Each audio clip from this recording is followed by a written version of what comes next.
Good morning and welcome back. Homelessness is at a crisis level for many cities across the Puget Sound area, touching on all age groups, which is why 16 years ago, the federal government passed a law allowing students who lack a stable place to live some leeway as to where they attend school. Yeah, but our news partners over at the Seattle Times, they found something very disturbing. You may have read it over this weekend. Homeless students actually being potentially used or misused when it comes to this status of homelessness. So joining us this morning, education reporter Claudia Rowe. This is a very disturbing story. You've been working on this for months. Would you kind of give us the high-level outline of what you found? Sure.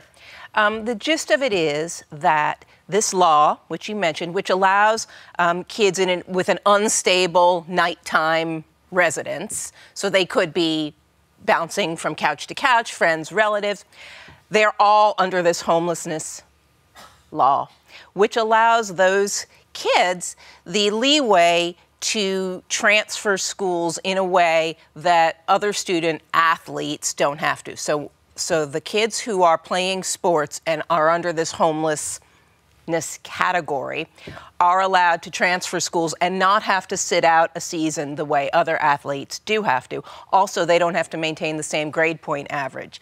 And this is seen as a way to give kids in a bad spot a shot, a break, which is great. Except that there's very little follow-up. So you're giving these kids a shot on the field, but without the sort of academic or other kinds of counseling and support that kids in an admittedly rough spot are going to need. So you're saying, here's your shot, but not really providing all the things that would help that shot bear out to a true opportunity. It also sounds like the definition of homelessness is a bit of a sliding scale when it comes to what you might picture versus what Washington state law and the way these schools are treating it might picture. It doesn't necessarily mean that you're literally living under a bridge and you have no place to go. So for these students that we're talking about, what does homelessness mean for them?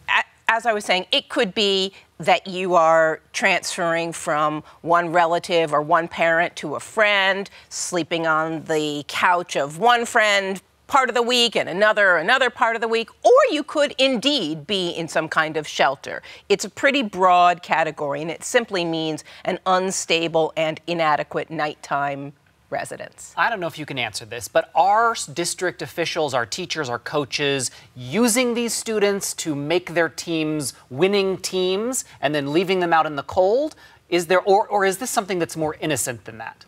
I think that it kind of depends who you talk to. There are plenty of people who do think that there is a very conscious level of using these kids to stack the teams. And there are people in the story who said to me, yeah, we knew that there were kids at other schools who we wanted, and we thought, how are we going to get them on our team? Well, we know their families are in a rough spot, and we know we can use this hardship exception to bring those kids onto our team. There are coaches in the story who are saying that. We know this happens. There's also the sense that a coach could tell himself, hey, I'm giving this kid an opportunity that they're not going to get. They're going to be able to come to a good school with a well-resourced team, and they're going to get looks from college scouts. The problem is that this law allows kids to play who don't have the grades. So the college scouts might look at them, but they're unlikely to recruit them to a top-flight university because, in fact, they don't have the grades, because there isn't enough help on the back end. After football season ends. They get tutoring during the season, but these kids need a lot more than a few sessions in the library. You've been covering this for quite some time. In your opinion, what can be done to change this? Where can this go? Where do we go from here as a community? I think that in so many stories that I cover and that you guys have expressed interest in, so much of what's going on in schools now really, I think, circulates around counselors, around real guidance for these kids. And when people hear counselor, they kind of conflate two kinds of counselors. There's academic counselors who are guiding kids toward what you need to get to college. And then there are more sort of mental health counselors. And counselors in schools kind of do a patchwork of both. And it's really, really they are under-resourced. There are not enough of them. Their caseloads are too high.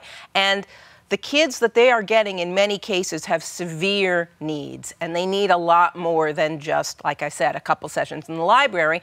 the kids that we're talking about in this story need a tremendous amount of support and guidance and really could do some great things. I spoke to them. They could do great things, but they need a lot more help than just some light tutoring. Claudia Rowe, Seattle Times. Hopefully this exposes that, and hopefully some of these kids might get some help. We appreciate you being here this morning. Thank you so much for your interest. Appreciate it. You can read the full story, of course, on seattletimes.com.